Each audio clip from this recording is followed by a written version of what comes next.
Hola amigos, bienvenidos a este nuevo programa de la Matrix Holográfica para Ciencia y Espíritu Televisión y para la Radio Libre FM.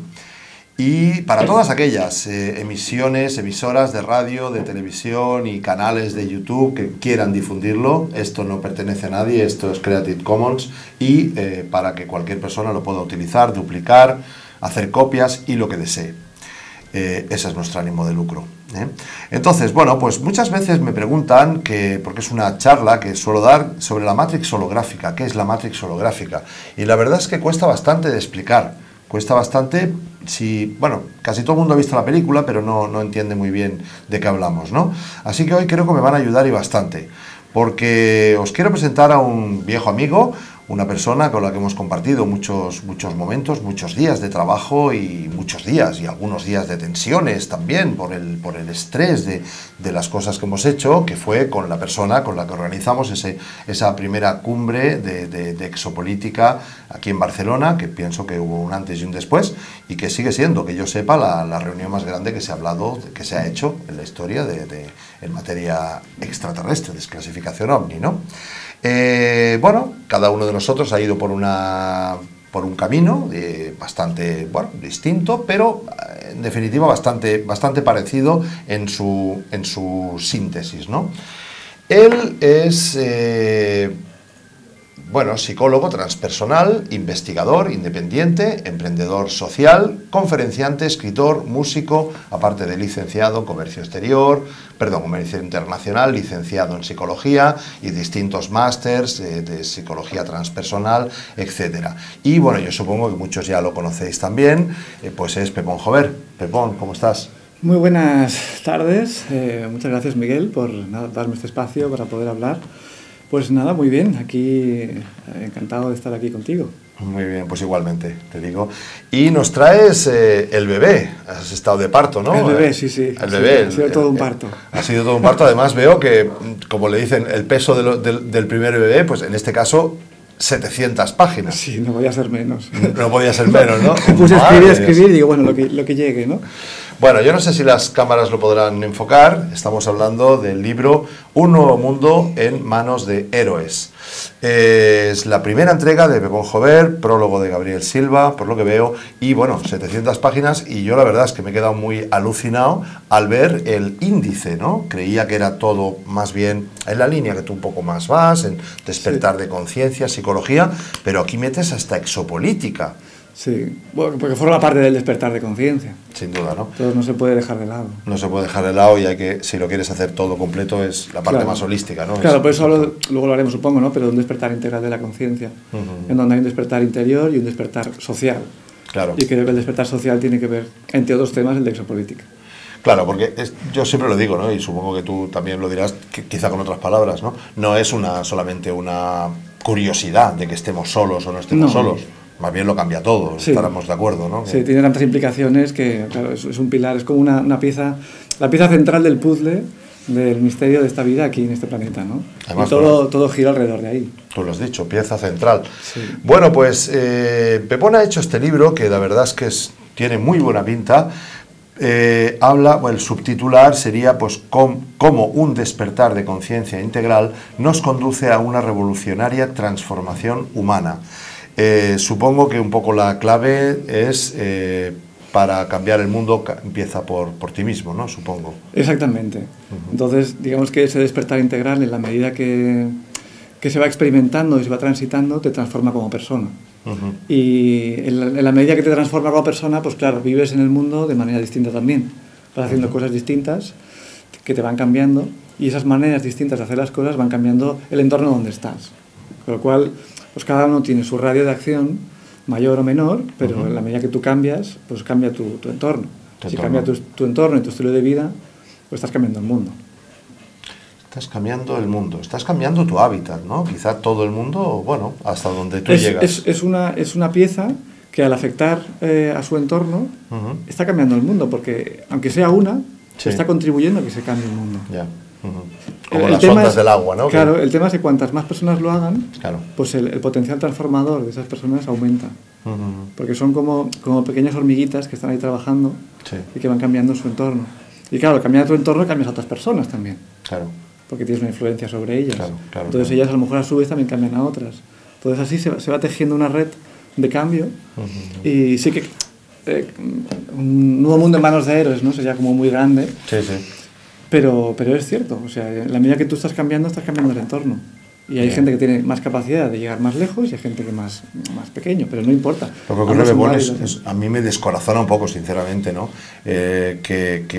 Ostras, ves la gente muy apática, ¿no? O sea, hay unos cuantos que tienen 20 veces el trabajo que pueden hacer y que ahí su responsabilidad social y su no parar y no dormir y compasión y oye, y denunciando temas y tal. Y luego ves otra gente que, bueno, primero los que no se enteran de nada, bien, pues estos un poco están exentos, ¿no? Porque, bueno, un poquetico no han ni abierto el ojillo, ¿no? Pero, ostras, hay mucha gente que sabe y que, como decía no sé quién, te vende más al silencio de los buenos que al grito de los deshonestos, ¿no? O algo así, era una frase, ¿no? Sí. O sea, porque la gente, yo qué sé, chico, los ves que no se mueven, salvo que sea para un partido de fútbol. Claro, porque es que realmente no han despertado, entonces. Claro. O sea, tienen nociones de algunas cosas. Por eso yo hablo de ese despertar integral. Y el libro tiene 3 partes.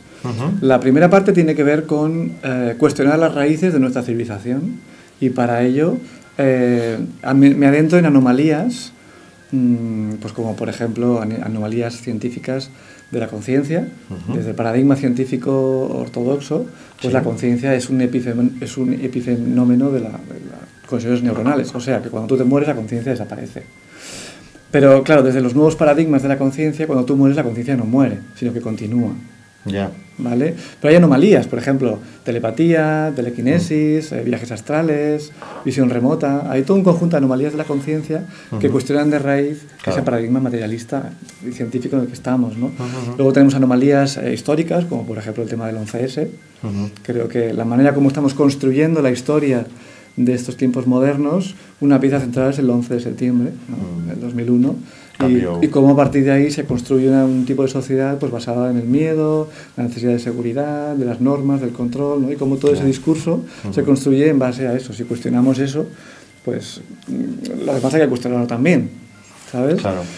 Cuestionando, por ejemplo, el origen del ser humano, pues si venimos del mono o no venimos del mono, pues hay ciertas evidencias que lo cuestionan, como por ejemplo el tema extraterrestre, si existen otros seres en otros planetas que también vienen del mono. Entonces no creo que vengan del mono. Con lo cual conlleva que uno se plantee que tal vez lo que nos están diciendo no es como es. Y otro tipo de anomalías, como por ejemplo el tema de los chemtrails, de las fumigaciones, el tema de la tierra hueca o la luna también, ¿no? Y toda una serie de evidencias que están planteadas y referenciadas. Cada uno luego hará su investigación y verá si está de acuerdo o no está de acuerdo, que es lo que cada uno debe hacer. Y tanto. Por esto es una propuesta y no tiene por qué ser la verdad única, por supuesto que no. Pero sí que hay todo un planteamiento de evidencias que cuestionan el paradigma científico actual. Y claro, el paradigma científico luego vierte unos valores sociales en el medio donde estamos. Por ejemplo, el paradigma materialista, determinista, que todo lo podemos controlar, un paradigma newtoniano, que todo es como un puzzle, como una máquina perfecta, ¿no? Un engranaje, entonces puedes predecir. Pues claro, eso divierte unos valores como por ejemplo la competitividad, el individualismo, el egoísmo, la destrucción, y es lo que está pasando. Claro. Entonces, en la medida que transitamos a un nuevo paradigma científico distinto, como por ejemplo desde la cuántica, desde la conciencia multidimensional, desde la no localidad, ¿no? En donde 2 puntos están conectados al mismo tiempo, y toda una serie de principios científicos, pues también revierten en unos valores sociales muy distintos, ¿no? De saber que si yo me cambio estoy cambiando el mundo, de saber que existe un inconsciente colectivo, y toda una serie de principios que exploro en el libro. Entonces, pues, ¿esto es la primera parte, has dicho? Esta es la primera parte. Es decir, ahí entran las 3 grandes preguntas fundamentales. ¿De dónde vengo? Un poco quién soy y ¿dónde estoy? ¿Quién soy? Y el a dónde voy viene después, ¿no? Viene después. Claro, porque construimos la imagen que tenemos de nosotros mismos en función de los significados que hay fuera, en la sociedad, en función de la información que hay fuera. Y la información viene de los telediarios, de las noticias, de los periódicos, de las revistas, de la universidad, de la escuela. Entonces, ese tipo de fuentes nos construyen la identidad que tenemos como persona. Entonces, también hablo de la disonancia cognitiva.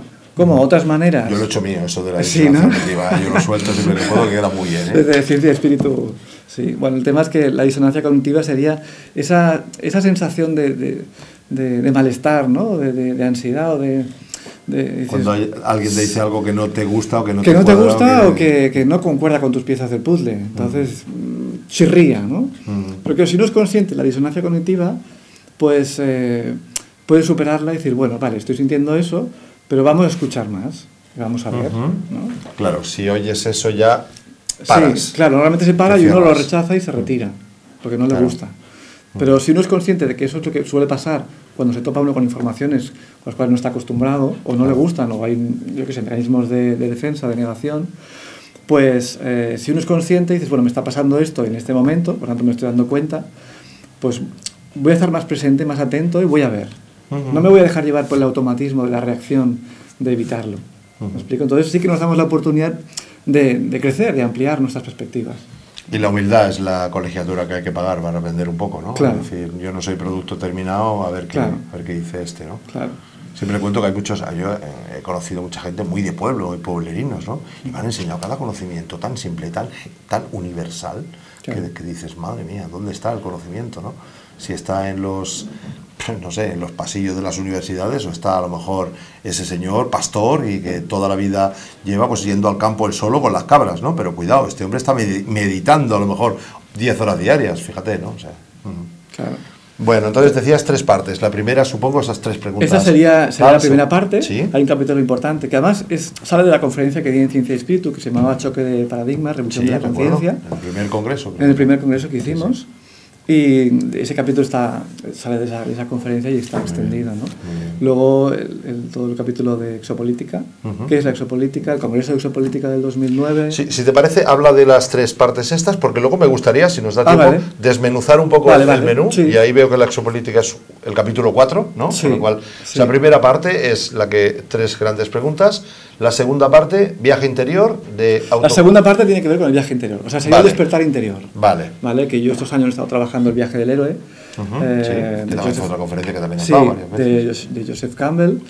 Los arquetipos del viaje del héroe son esos patrones, que en este caso son 6, hay muchos, pero yo trabajo con 6, dentro del viaje del héroe. ¿Cuáles son, por curiosidad? El inocente. Sí. Ay, espera, ¿el inocente? El inocente. Sí. El huérfano. El huérfano. El huérfano, que sería la víctima. Sí. El vagabundo. Vagabundo. Ajá. El mártir. El mártir. El guerrero. El guerrero. Y el mago. Y el mago. ¿Y se es uno o se es otro o se hace, hay mix aquí? Supongo que hay mix, ¿no? Bueno, luego si profundizamos un poquito lo hablamos luego, ¿no? Pero los utilizo también para hablar. O sea, relaciono esos arquetipos con el viaje del héroe, como en la medida que transitamos cada uno de los arquetipos, pues estamos viviendo ese viaje del héroe, las etapas del viaje del héroe. También relaciono los arquetipos con el despertar social, digamos, el despertar de conciencia social. Si hablas de viaje, significa que es un sitio por el que todos tenemos que pasar una vez en la vida. ¿Tú crees? ¿Sí? O sea, entiendo que sí. Ah, vale. Entiendo que sí. A ver, hay muchos más arquetipos, no son los únicos, pero sí que son, creo, unos bastante esenciales, porque todos hemos pasado por el inocente. No, esto no puede ser.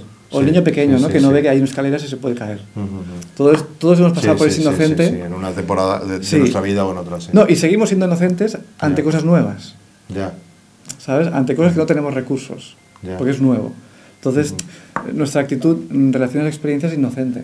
¿Me explico? Sí. El huérfano es el que se cae, es el niño que se ha caído, se ha hecho daño y entonces se queja porque se ha caído. Entonces busca a mamá que le salve. Ponle a mamá que le salve, ya sea el Estado, ya sea un extraterrestre, ya sea Los Ángeles, ya sea tu jefe, ya sea tu pareja, ya sea tus padres. O tu líder espiritual. O tu líder o tu gurú espiritual, ¿no? Entonces, es el pobre de mí, fíjate que soy incapaz, no tengo la capacidad de hacer o de caminar porque me he hecho daño y me he caído. Que es el inocente que cae y se da de bruces con la realidad. Y se da cuenta que la realidad no es tal como creía que era. Entonces, por eso el huérfano, ¿no? Porque, bueno, no se siente sin poder. Luego tienes el vagabundo, que es en el momento en el que ese huérfano se da cuenta de que nadie le va a salvar, solamente uno se puede salvar a sí mismo, has de recuperar tu poder personal para empezar a buscarte, para saber quién eres, qué capacidades tienes, qué virtudes tienes, cuál es tu misión de vida. Y ese tipo de preguntas solo se responden si haces un viaje de búsqueda. Y el arquetipo del vagabundo, que sería una figura de persona que busca, que vagabundea, que va por aquí, por aquí, por aquí. No hablamos de alguien que se haya ido de casa a otro país, a tal, sino más también, bien, pero me refiero que no tiene que ser exactamente eso. No, el vagabundo es es una idea, ¿no? De alguien Sí, que deja de estar rodeado de seguridad, de algo confortable, de confort, sí. y que sale a explorar y que se puede perder. Ya. ¿Vale? Entonces, puedes explorar muchos terrenos que dices, bueno, yo pues no me gusta esto, y sigues buscando y explorando. Entonces hay una actitud de vagabundeo, de buscar, estás perdido, porque no sabes quién eres. Claro, si estás buscando estás perdido, claro. Porque no sabes exactamente. ¿Vale? Pero hay un momento en que vas dando con ciertas verdades, tanto externas como internas. Y en ese momento vas recuperando tu poder personal, vas confiando más en ti, lo cual tu autoestima también está mejor. ¿Vale? Entonces desde ahí, sobre todo en nuestra cultura, se ramifica los siguientes dos arquetipos: las mujeres hacia el mártir, que son las que se sacrifican, ya sean por sus hijos, por su marido, por el trabajo, por su casa, ¿no? Me sacrifico por el mundo, me sacrifico por quien sea. Y el guerrero, más hacia los hombres, ¿no? Lo que pasa es que, claro, si no están bien transitados el inocente y el huérfano y el vagabundo, aquellos que ejercen de mártir o de guerrero lo están haciendo desde el huérfano. Por tanto, no son verdaderos ni mártires ni guerreros, ¿vale? Porque entonces el guerrero se convierte en alguien que hace daño y el mártir alguien que manipula, ¿vale? Luego también hablo del... ¿Y el mago? ¿Y el mago transmuta las cosas? ¿O? No, digamos que... A ver, todos tienen su parte de luz y de sombras. Por lo tanto, no hay ninguno mejor ni peor. Es bueno tenerlos todos y desarrollarlos todos, ¿de acuerdo? Porque para cada situación... Por ejemplo, el huérfano es muy empático, tiene la capacidad de sentir el sufrimiento del otro, trabaja mucho con los demás, ¿de acuerdo? Eso es muy positivo. Pero el mago, lo que le ocurre es una persona que tiene poder, poder representada ya sea en dinero, o en conocimiento, o en información, o en recursos, o en sabiduría interna. Entonces, el mago es la persona que tiene la capacidad de transmutar, de transformar.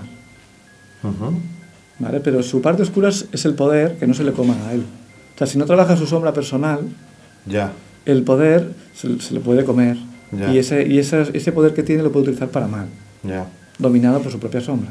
¿De acuerdo? Entonces, el mago sería el que tiene la capacidad de crear la realidad. Muy bien. O sea, eso ya viene en la segunda parte, ¿no? El viaje todo interior. Todo eso forma parte de la segunda parte. Luego también hablo de alimentación, hablo de... ¿En esa segunda parte? En la segunda parte, sí, porque considero que el cuerpo somos lo que comemos. Es el templo de la conciencia. Si el cuerpo está intoxicado, la conciencia no piensa bien. Entonces, también, bueno, planteo y reflexiono sobre cómo el estilo de vida que se lleva en esta sociedad tiende a personas enfermas, para que si estás enfermo no tengas energía, no tengas capacidad de pensar. De pensar, desinhibido de la acción y además mucho mejor esclavo. Sí, entonces es un esclavo perfecto. Y luego viene la tercera parte, que es la de integrar la primera y la segunda en la acción. Y la acción, para ello hablo de los diferentes niveles de acción en función del despertar de la conciencia. Planteo tres niveles de acción. Uno sería el más básico, creo que sería el de manifestar una indignación. Por ejemplo, salir a la calle con cacerolas, salir a la calle a manifestarse, pues es un primer nivel de indignación, social sobre todo, ¿no? Sí. Pero eso no cambia la realidad. Salir a la calle no cambia las cosas, creo yo. Entonces... Hombre, algo hace. Hay quien dice que es lo único que se puede hacer, y gente con mucho criterio. Yo discrepo un poquito. Yo discrepo, también, sinceramente. Pero porque si tú vuelves luego a casa y sigues tratando a tu mujer o a tus hijos de la misma manera... Sí, no hemos hecho luego hablaremos del amor negativo. El amor negativo creo que es una de las cosas principales que se ha de cambiar para que el mundo cambie. Que es de qué manera todos los patrones negativos que hemos heredado de papá y de mamá, todos esos rasgos negativos, pues de miedo, de los patrones de invalidación, tú no serás capaz, tú no vales, de maltrato, de manipulación de los padres hacia los hijos. Luego los hijos, cuando se vuelven mayores, lo hacen con sus hijos. Claro. Esto es así, porque es lo que han aprendido. Entonces, eso realmente es una cadena de sufrimiento que generación tras generación se perpetúa. Entonces podemos cambiar el escenario. Pero si no cambiamos esa esencia emocional y de conciencia tan profunda de cómo perpetuamos el sufrimiento a través de las relaciones, el mundo no va a cambiar. Oye, yo pregunto, quizá no vaya ahora a la pregunta, pero tal como te la hago, ¿no? ¿Y cómo se puede cambiar realmente tanto de una forma interna? Lo primero, supongo, es sabiendo que como tú estás, bueno, pues no estás digamos, primero aceptando que no estás en el sitio ideal, yo creo que existen muchas... Es difícil, ¿no? No, se puede. Existen muchas herramientas hoy en día de autoconocimiento y de transformación personal potentes. Por ejemplo, el proceso Hoffman, ¿De acuerdo? Yo hice hace años el proceso Hoffman, que es un proceso intensivo de 8 días, para trabajar las figuras parentales, o sea, de qué manera mi relación con mi padre y con mi madre me afectan a mí en el día a día. ¿Tiene algo que ver con las constelaciones familiares ese método o no? No está incluido. Eso no está incluido. Pero es un trabajo muy intenso, ¿no? De lo que llaman la copa del amor. De cómo tienes que atravesar el dolor, la vergüenza, la rabia, la ira y toda una serie de emociones y sentimientos negativos. Has de atravesarlos, conectarlos y transformarlos para poder realmente conectar con el amor verdadero. Porque si no son sucedáneos. Existen trabajos como por ejemplo la Gestalt, los grupos de Gestalt. Se trabaja muy profundamente todo el trabajo de Claudio Naranjo, por ejemplo, a través del programa SAT. Y existen muchas herramientas muy potentes de transformación personal. Con lo cual, no es simplemente darse cuenta y mira, pues más o menos, no. Existe a disposición terapias y trabajos personales para que esa esencia, que realmente es la importante, se cambie. Porque si no, los demonios interiores se van a manifestar en este viejo mundo o en el que queremos que sea nuevo. Pero los valores se cambian, ¿tú crees? Los valores están ligados a los rasgos negativos. Si tú sigues teniendo envidia, o si tú sigues teniendo venganza, por mucho que tú mentalmente quieras no tener eso, lo vas a tener. Por mucho que tú no quieras maltratar a alguien, si tú te sientes dañado por tus padres y vives una vida de venganza inconsciente, te vas a seguir vengando de los demás. Entonces, por mucho que tú mentalmente quieras vivir en unos nuevos valores, la raíz no está transformada. Entonces vas a seguir haciendo daño. Por mucho que tú quieras mentalmente, pero emocionalmente no, porque si emocionalmente no crecemos como niños, queremos convertirnos en adultos, en verdaderos adultos, todas esas emociones no están transitadas, no están transformadas, no están sanadas. Entonces, en apariencia ejercemos como un adulto, pero en las relaciones al final son emocionalmente infantiles. Entonces, lo que sale ahí son emociones básicas de daño que hemos recibido, porque son montones de casos de maltrato, de abuso de los padres a los hijos. Eso, si no se trabaja, no se transforma. Y si no se transforma, se perpetúa eso a través de las relaciones de esa persona. Por tanto, por mucho que uno quiera, creo que es como ponerse crema, ¿no? Ponerse crema y embadurnarse de crema. La crema se va y aparece otra vez lo mismo. ¿Sabes? Muy bien. Y bueno, esa tercera parte más o menos ya las definido. Sí, bueno, y luego habían dos aspectos más. Uno dicho sobre el primer nivel de despertar de la conciencia, ¿vale? Y los niveles de acción, que es el de manifestarnos hacia afuera. Otro sería el de divulgar e informar, ¿vale? Que cuando uno tiene información, tiene la necesidad de compartirla, como estamos haciendo ahora. ¿Le pasa a todo el mundo que tiene información? No, ¿verdad? Hay gente que se queda en el primero, de manifestarse, pero no pasa a un segundo nivel. Y luego hay otro nivel que creo que sería más implicativo, ¿vale? No significa que uno u otro sean peores, ¿de acuerdo? Sino que creo que son niveles integrativos. En el nivel más de implicación es que uno se implica y se arremanga y se transforma a sí mismo como primer aspecto, porque es consciente de que si no se transforma no puede transformar la sociedad en la que está. Y luego intenta crear proyectos o profesiones desde la que pueda tener un impacto positivo en la sociedad. No seguir en el mismo puesto de trabajo. No estoy diciendo que sea fácil cambiarlo, ¿no? Para nada, y menos en estos tiempos actuales. Pero cuánta gente hay que no le gusta el trabajo que tiene, que a lo mejor no lucha realmente por una vocación, por un espíritu de decir, ostras, quiero que mi vida cuando pase y me muera valga la pena haberla vivido. Entonces, por eso el título del libro, Un nuevo mundo en manos de héroes. Porque realmente hay que tener la fuerza de un héroe para desarrollar todos estos cambios, ¿no? Muy interesante. Vamos si te parece, un poco al índice del programa, buena introducción, testimonio de una búsqueda. Tu búsqueda personal, supongo. Sí. Que, bueno, supongo que aquí explicas el por qué, ¿no? Qué es lo que tu intención al escribirlo, quizá, ¿no? Sí. ¿Y cuál es tu intención? Difundir. Mi intención es difundir. Difundir, y si le sirve a alguien lo que tú tal, pues aquello que decíamos, ¿no? ¿Cuál es la mejor forma de cruzar un campo lleno de minas? Pues detrás de otro, ¿no? O sea que... Sí, exactamente. El tema es difundir y que esta información llegue, y es lo que a mí me ha servido, lo que me está sirviendo, y tal vez le sirva a alguien, ¿no? Capítulo 2 creo que hemos hablado ya un poquito. Cómo nuestra cosmovisión define quiénes somos, ¿no? Quién soy, la cosmovisión como condicionante de la percepción de quiénes somos. Hay una tendencia a pensar que somos bastante menos de lo que somos, ¿verdad, Pepón? Sí. En general, en general. Creo 90%, ¿no? Sí. Ya sea por falta de autoestima o ya sea porque, lo que digo, la cosmovisión en la que estamos imbuidos pues nos dice que venimos de la ameba, del mono y que somos pura materia y por tanto no hay posibilidad para más. Claro. Otro día hablaremos de la última que me he enterado, pero ese día hablaremos de la conspiraciones número 7.0. Porque la 7 ya. Sí, ya vamos por la 7.0. Son un par de cosas que me he enterado que casan con esto que me has recordado ahora, ¿no? De un poco de ningunearnos, ¿no? De que somos menos de lo que somos, inclusive en nuestro planeta, claro, que es menos, que está ahí, que está al azar, ¿no? Y quizá no tanto, ¿no? No sé. Bueno, choques de paradigmas, revolución de la conciencia. Bien, bueno, aquí podríamos hablar mucho, ¿no? Esta fue la charla que tú has dado muchas veces.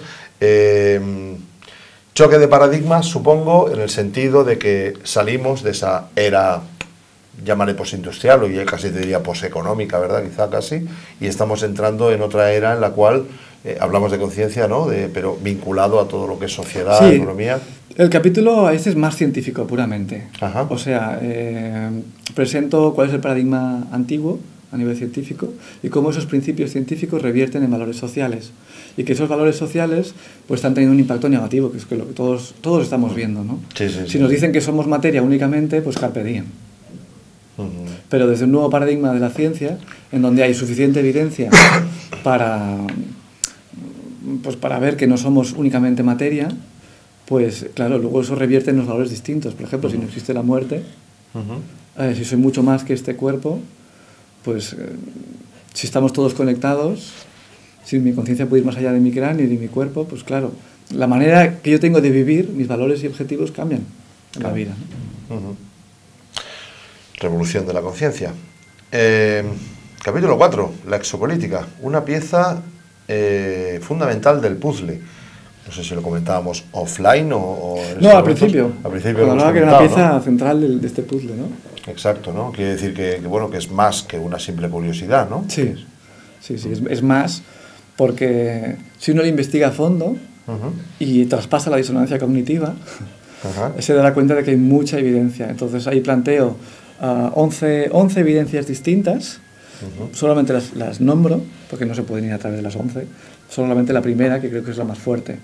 Entonces cojo el trabajo de Michael Salla, que creo que es un trabajo muy académico, muy bien fundamentado y trabajado, y cojo la evidencia militar, hay testimonios militares, y cómo a través de los testimonios militares, pues bueno, voy argumentando de qué manera esos militares que han trabajado en proyectos secretos y de qué manera diferentes organizaciones de inteligencia han creado programas de ocultación de la verdad, ¿no? Para que se genere una visión del tema ovni extraterrestre como de friki, de alternativo, de raro, bueno, nos aparten, digamos, de lo que es oficial y de lo que es normal, ¿no?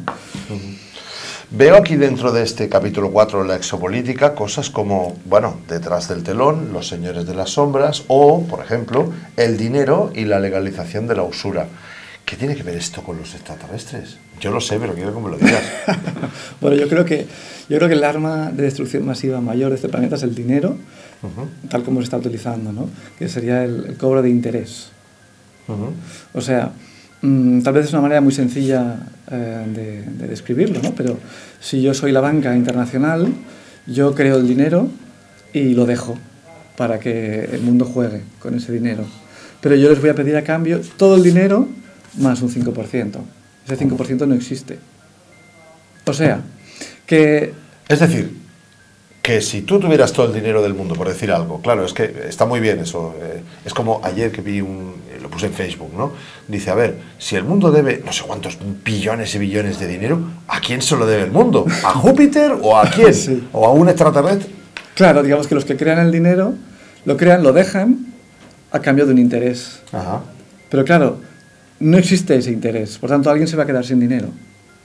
O sea, si hay 10 jugadores y a cada uno le dejamos 10 moneditas y juegan durante un año, ¿vale? Al cabo de un año tienen que devolver las 10 moneditas más un interés. El interés va a venir de otro que ha perdido dinero. Claro. Porque no va a tener monedas para devolver. Bueno, ellos te dirían dentro de un patrón económico, te dirían, no, lo tiene que sacar del beneficio.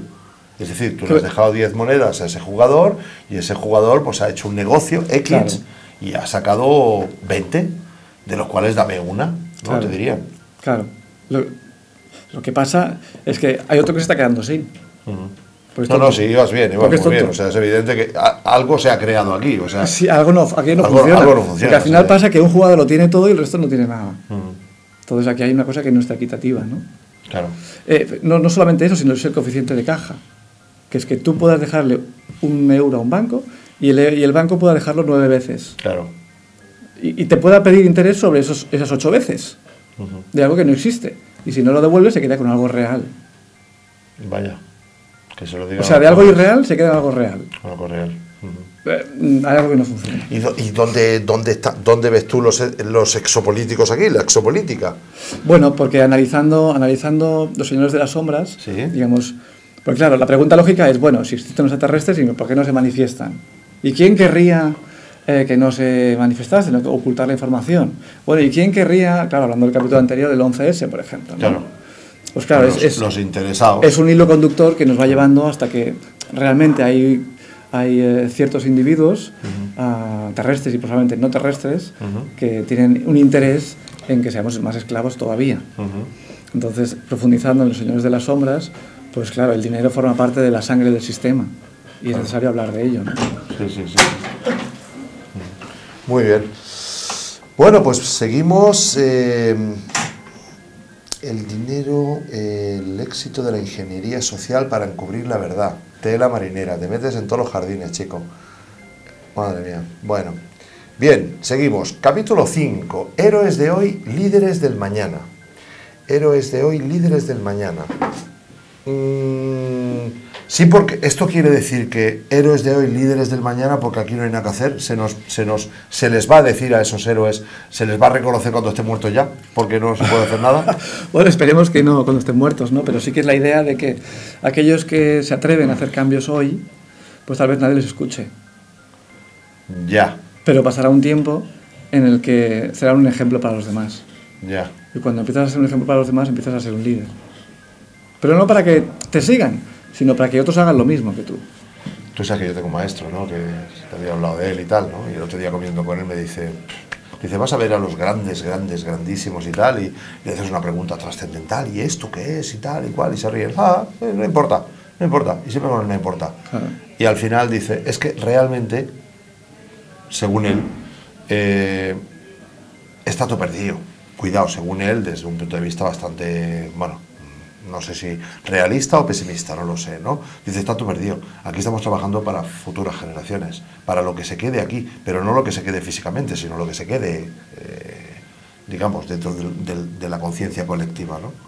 Es un poco esto. Hombre, posicionarse en el que está todo perdido, pues creo que es lo último que se puede perder. Es lo último, esperanza, ¿no? Si no, ¿qué hacemos? Más que nada, si no, pegamos y vámonos. Vámonos a casa, vamos a ver el Barça. Sí. Entonces, bueno, yo creo que hay que tener la esperanza de que trabajando y inspirando a otros a hacer lo mismo, pues, bueno, sumaremos fuerzas.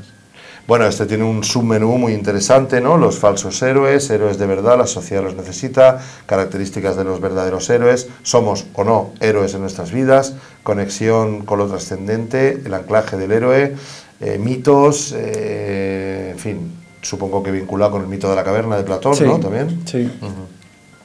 Vale.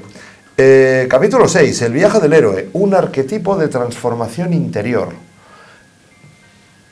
Estamos lo de siempre, ¿no? Primero eres tú, transfórmate tú y sé lo que quieres para la sociedad. Bueno, no, en este caso, bueno, eso ya hay una conferencia o varias mías sobre eso. Sí, es que...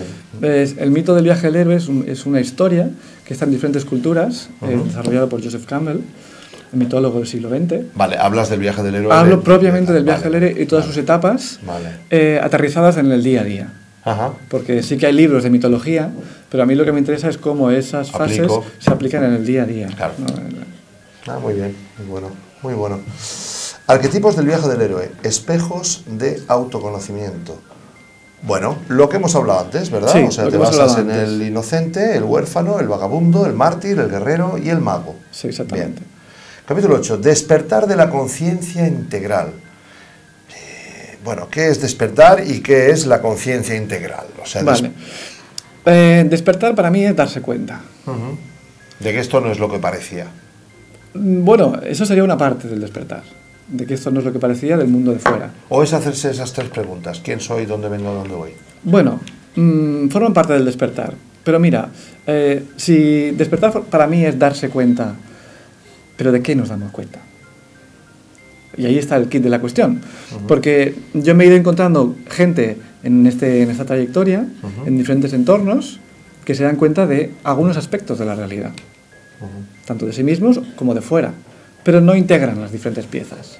Entonces, hay un mapa muy bueno, que a mí me sirve, que es el de Ken Wilber, de los 4 cuadrantes, que alguna vez lo habrás visto, sí, en donde hay, bueno, es un cuadro, es un cubo, en donde en el medio cruzan 2 líneas y entonces tienes 4 cuadrantes. El primero tiene que ver con el individuo y el segundo con el colectivo, con el nosotros.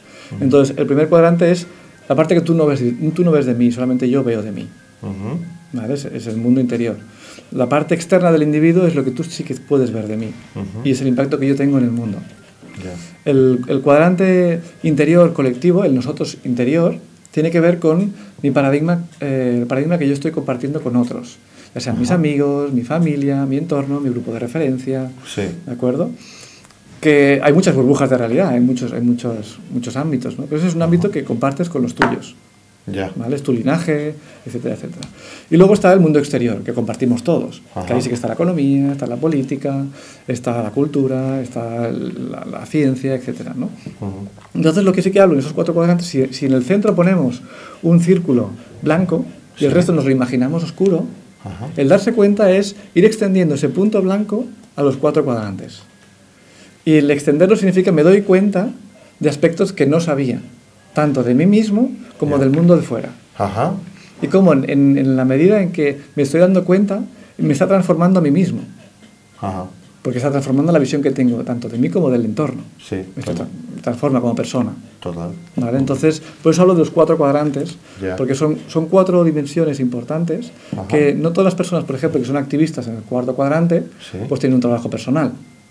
No trabajan las emociones, no trabajan los patrones familiares, ¿sabes? Y a la inversa, los que hacen yoga, los que hacen terapia, los que hacen trabajo personal, no tienen ni idea de lo que pasa a nivel ni político ni económico, por ejemplo, ¿no? Es cierto, o sea, además suele darse. Suele darse, entonces son 2 mundos separados, generalmente. Y a la inversa, y también pasa lo mismo en los otros 2 cuadrantes. Entonces, quiero hablar de ese despertar integral de la conciencia para que la gente se dé cuenta que de qué me doy cuenta, hay mucho de qué darse cuenta. No solamente me doy cuenta de mis patrones familiares o me doy cuenta de cómo el gobierno nos manipula. ¿Me explico? Hay muchas cosas. Entre una cosa y la otra. O que hay extraterrestres o que hay energía libre, por ejemplo, ¿no? Hablas del estado dormido y el estado despierto. Sí, desarrollo un perfil biopsicosocial, o sea, cómo la persona se relaciona con su cuerpo, con cómo es su mente, cómo son sus emociones, cómo es la persona, cómo se relaciona con la sociedad y qué relación tiene con el entorno, tanto en la persona que está dormida como en la persona que está en un proceso de despertar, porque no se puede decir despierta. Exacto, digamos. ¿Vale? Una transición entre estar dormido hacia estar despierto. Entonces, ese capítulo es fruto de una tesis de investigación que yo hice en Inglaterra, en la Universidad John Moores, y ahí pues he sintetizado esa tesis de investigación y ahí tienes 2 perfiles de cómo son las personas y qué relación tienen con su cuerpo, cómo es su mente, en tanto el estado dormido como hacia un despertar de conciencia, que creo que es muy interesante. Muy bien. Porque es algo que no encontré, porque se habla de despertar a veces en términos muy generales, muy ambiguos, muy espirituales, muy majos y muy New Age, pero no se aterrizan. Y es más, despertar ¿dónde? Porque es como tú bien decías antes, igual has despertado socialmente, sabes lo que hay en el entorno, sabes que los gobiernos nos mienten, que nos quieren, en fin, 1000 y una cosas, pero por dentro de tu camino no has despertado, o sea, y viceversa, ¿no? Hacer una obra de arte de uno mismo manifiesta lo mejor de ti, la muerte, la chispa de la vida. A ver, la muerte, la chispa de la vida.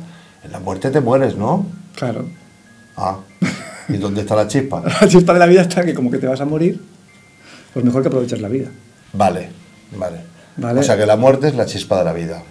O sea, que le des sentido. O sea, que gracias a investigar sobre la muerte, porque es lo que a mí me pasó, investigar sobre la muerte, estar con enfermos oncológicos en el Hospital San Pablo y demás, pues la vida cobra mucho más valor cuando ves a gente que se está muriendo Claro. y que uno de las penas que tienen es que no viví la vida que yo quería vivir, Claro. porque no me atreví a vivirla.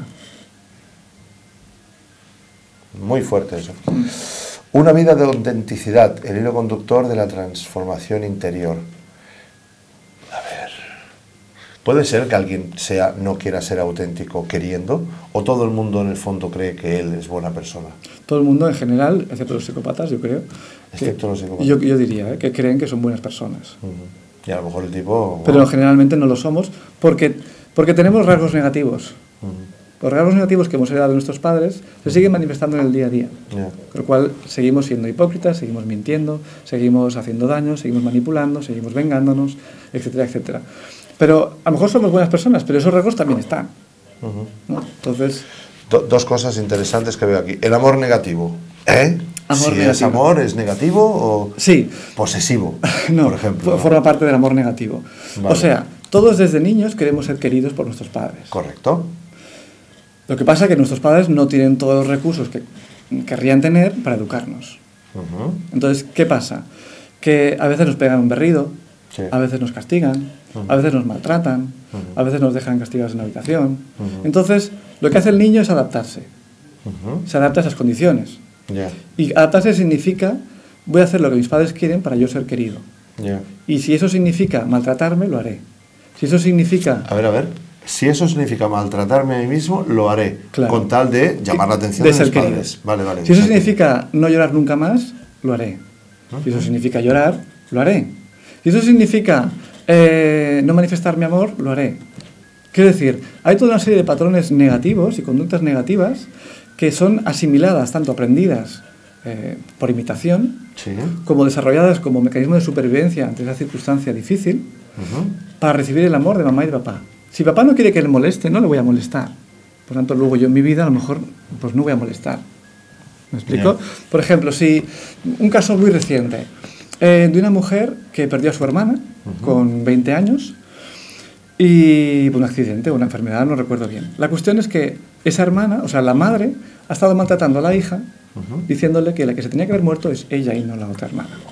Entonces, ¿qué pasa? Que esa niña, esa adolescente, cuando ha crecido y se ha convertido en adulta, pues tiene baja autoestima, Claro.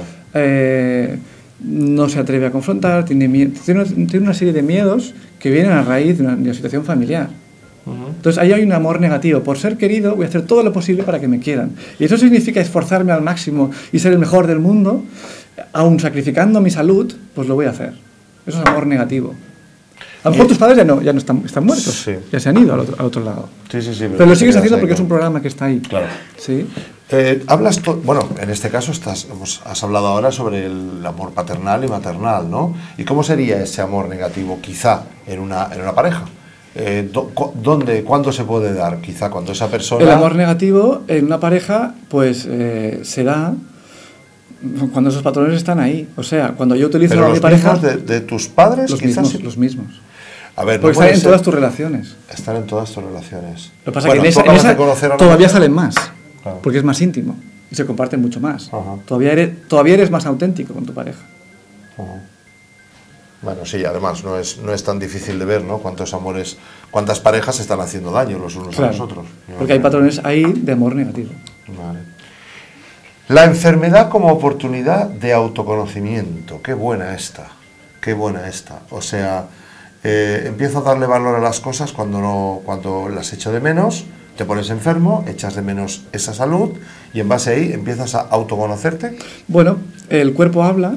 Creo que el cuerpo habla a través de los cuerpo síntomas, habla, correcto. las enfermedades. Entonces uno se puede quedar en el patrón del huérfano, Sí. el arquetipo del huérfano, que es, fíjate lo que me ha pasado, que tengo tal enfermedad Sí.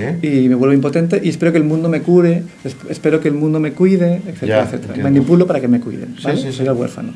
Pero si nos hacemos responsables, Ujú. podemos utilizar la enfermedad como experiencia de autoconocimiento. ¿Qué me está diciendo el cuerpo a través de los síntomas? Para que yo me dé cuenta. O sea, ¿qué es lo que no va bien en mi vida? ¿Y tú crees ¿Y que de hay qué un manera se manifiesta? ratio concreto? Porque yo recuerdo hace poco, bueno, me rompí el menisco. Y bueno, me dijeron, menisco izquierdo, bueno, pues la parte tuya femenina. Problemas con las mujeres. Yo pensando, problemas con las mujeres no tengo ninguno. Luego empecé a pensar y digo, igual sí, igual no es con las que yo me pensaba, quizá otras mujeres, quizá madre, hermana, otra cosa, ¿no? Y quizá algo que haya que sanar, ¿no? O sea, ¿existe ese baremo, claro, de que por la enfermedad que tengas tú ya puedes hacer diagnóstico de dónde tienes tú, digamos, el problema emocional? ¿Siempre se repite así? Bueno, yo creo que la enfermedad es multifactorial. Entonces no es tan fácil decir pam, pam, pam, pam. Tengo esto, cáncer de tal, pues resulta que un problema de que me yo creo que intervienen tantos factores que no es tan sencillo. Porque si fuese tan sencillo, pues estaría curando a mucha gente. Bueno, Hammer, tú sabes que tiene sí, lo sé. ¿No? Pero claro, si luego le añades, por ejemplo, radiaciones de móvil. Claro. Comida intoxicada. Los externos. ¿Vale? Comemos. Estrés. O sea, hay montones de cosas externas de fuera que también están afectando a la salud. Si comes comida basura, pues que te vas a enfermar. Claro. O sea, tienes mucha probabilidad de enfermar. ¿Vale? Sí. Que eso no quita que a la vez también hay todo un tema emocional que va a la par, el tema de Hammer, ¿no? Y tantos otros. Sí. ¿Vale? O yo qué sé, o los flores de Bach, o la homeopatía, o tantas otras cosas que hay. Entonces, cuando tienes una persona delante, lo que sí que hay que ver es toda su historia, ¿no? Y de qué manera toda su historia le ha llevado a una enfermedad en particular. Claro. No es tan fácil como... No es tan fácil como eso, y luego aparte es la parte... Sí, luego el linaje, el dinámica familiar...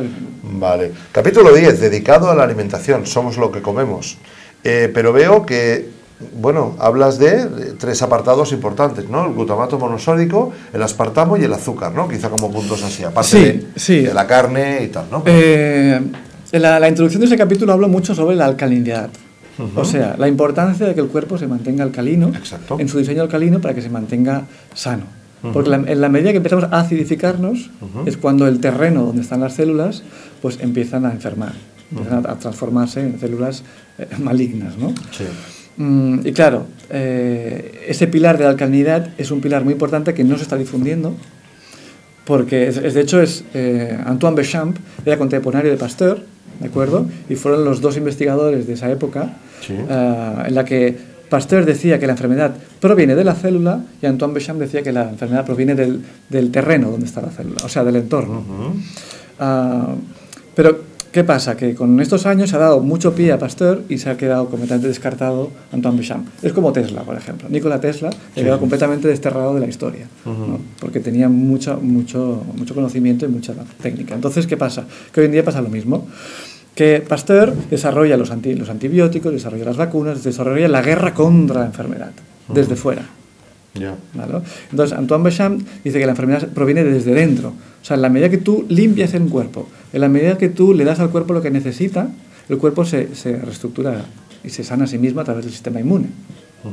Entonces, hay todo un conocimiento ahí que ha quedado apartado. Entonces, ahí trato de rescatar ese conocimiento, que sí que hay muchos investigadores que lo están trabajando, pero no se enseña en las universidades esto. No se enseña. Y debería enseñarse en las universidades. Estuvo aquí ayer el doctor Ángel Gracia y bueno, ese es su lema, ¿no? La hoja ruta de la salud, esos 5 elementos, que es donde hay oxígeno y alcalinidad, no puede haber enfermedad, Otto Warburg, premio Nobel. El sol pues para sintetizar todo lo que comemos, evidentemente, somos lo que comemos. La mente, importantísima la mente, y bueno, y el agua de mar, ¿no? Somos agua de mar, 70%, ¿no? Pero siempre se habla de, bueno, un poco, vamos a la misma línea, pero con distintos, ¿no? Pero la alcalinidad. Pero ¿por qué haces un apartado especial sobre glutamato, aspartamo y azúcar? Porque luego hablo de los tóxicos. De los tóxicos. Claro, la comida basura que hay, pues si uno se mete glutamato monosódico, aspartamo, azúcar, que son excitotoxinas, que excitan las neuronas y las matan en 1 hora. Uy, wow. Las sobreexcitan. ¿Hablas de las neuronas mentales? Sí. Claro, estos son lo que son los desinhibidores de la saciedad. Es decir, tengo entendido, corrígeme si me equivoco, que el glutamato monosódico lo que te da es que ganas de comer más. Un 40% más. 40% más. Según un catedrático de la Universidad de Madrid. Vale. ¿De acuerdo? Entonces, tienes más ganas de comer, el glutamato monosódico, y luego el aspartamo, pues tiene unos efectos súper perniciosos. Caca de bacteria. Sí, y el azúcar también. Y el azúcar. Entonces hay azúcar a punta pala en todos lados, ¿no? Entonces eso luego genera pues obesidad, luego puede generar diabetes, puede generar montones de problemas de salud. Entonces, siendo consciente de que hay tóxicos que están ahí fuera, como el flúor también, que está ahí, y que lo estamos ingiriendo, pues hay que saber dónde están y no ingerirlos. Claro. O intentar ingerirlos en la mínima... Eso te iba a decir, cosa no siempre fácil. No siempre sabes, fácil, ¿no? O sea, siempre fácil. Ajá. Bueno, a la medida que comemos más crudo, pues sí. ya no hay glutamato monosódico. Claro. Plurivegana, Sí. hemos conocido gente muy maja, pluriveganos. Bueno, Ángel no es de... Él siempre habla de... Ángel, gracias, me refiero. Sí. Él habla de que 100% alcalino, cuidado, tampoco. O sea, un porcentaje de No, yo no de hablo ácido, 100%, hablo vale. 80-20. 80-20, bien, la misma Sí. proporción que él dice. Sí. Vale, perfecto. Bien. Capítulo 11 y penúltimo capítulo, el despertar de los niveles de acción. La tercera parte incluye los capítulos que el nivel raso-expresivo, el nivel informático-divulgativo, el nivel participativo-implicativo, es decir, digamos, ese despertar aplicado primero a lo que es primero enterarte, después divulgarlo y después implicarte, ¿es eso? Sí, sería algo así. Y en implicarte hay 3 niveles, Ajá. con un cuarto que es el trabajo personal, Ujú. porque en la medida que te vas implicando y te transformas y quieres hacer algo por el mundo, pues construyes proyectos o te implicas en proyectos, ¿no? Pero hay un primer nivel, por ejemplo, el estar, por ejemplo, en Greenpeace o en ONGs internacionales, ¿no? O en ONGs locales. Hay ciertas ONGs que están financiadas, por ejemplo, por los Rockefeller, como pasaría con Greenpeace. Entonces uno cree que está participando en algo muy positivo y tal vez sí, pero en un margen tan estrecho que, claro, nunca veremos a Greenpeace hablar sobre energía libre. Ni generadores. Yo les enseñé mi coche de aire y me dijeron, sí, 2 millones de pesetas de aquellos tiempos, si usted quiere que le pongamos una foto aquí en la revista Greenpeace. Digo, ¿cómo? Me quedé flipado. Entonces, claro, dices, bueno, están controladas dentro de ese rango, ¿no? De los dos lados. Sí. Y bueno, pues sí, esos son... Sí, y nos quedan 3 minutos, me dicen por ahí, y nos queda un capítulo, capítulo 12, manifestando el despertar integral para construir un nuevo mundo. ¿Construiremos un nuevo mundo? Eso serán otras generaciones, ¿no? Pues estamos en ello, ¿no? Sí, pero tú Yo crees. pienso que somos A generaciones... veces pierdo de verdad. Y, Pero no podemos perder. Ya lo no sé, podemos lo sé, perder. lo dices, joder. No, porque yo creo que somos generación transición, Ya. bisagra. ¿De acuerdo? Todo lo que estamos haciendo ahora servirá a las futuras generaciones. Esa es mi esperanza. Muy bien, pues amigos, creo que nos quedamos ya sin espacio. ¿Qué decir? Yo creo que enhorabuena por esta nueva rama. No es nueva, es un poco la síntesis de todo lo que Es ha mi sido síntesis personal y que tal. comparto, sí. Pero bueno, bien, que tú estabas ahí con la exopolítica y con tal, y está muy bien. Pienso que aquí hay mucho material para que mucha gente le pueda hacer muchísimo bien. En definitiva, no sé si más ricos no, eso seguro, porque verdad que la conciencia va un poco aparte de la riqueza, ¿no? O sea que cuanto más consciente, más tieso puede ser eso. Es una broma. Sí, esperemos que no. Esperemos que no, ¿verdad? Esperemos que no, porque si tienes recursos puedes hacer cosas. Sí, ni más ni menos. Sí, ¿eh? Así que, oye, enhorabuena por este gran libro, que me da que es un muy gran libro. No lo he leído, me lo has enterado tú y lo leeré. Y nada, pues muchísimas gracias por venir, Bebón. Es una buena noticia que estés en estos menesteres, verte activo, quizá desde otra parte, ¿no? de tu forma de ser y de tu forma de hacer las cosas. Y bueno, es una buena noticia este libro, esperemos que no sea el último, ¿no? No creo que sea el último, ¿no? O sea, esperemos que no. Decir que en la página www.heroesdehoy.es se puede adquirir el libro, ¿de acuerdo? En Barcelona, ya sé que esto es internacional y que queda muy pequeñito en Barcelona, ¿no? Pero en Barcelona está en la librería Epsilon. Y en Girona en Amalgama. Pero lo vendes también. Lo vendo online. Online también, ¿no? A través de la página www.heroesdehoy.es. Vale, pues chicos, ya lo sabéis, lo pondremos aquí abajo, heroesdehoy.es. Y oye, pues enhorabuena por este libro, muchas gracias por venir. Muchas gracias, Miguel. Y bueno, seguiremos a ver si podemos arreglar un poquito esto, ¿no? Cada uno desde su frente. Exactamente. Pues muchísimas gracias. Y muchísimas gracias a todos vosotros por estar ahí. Y bueno, pues hasta la próxima entrega.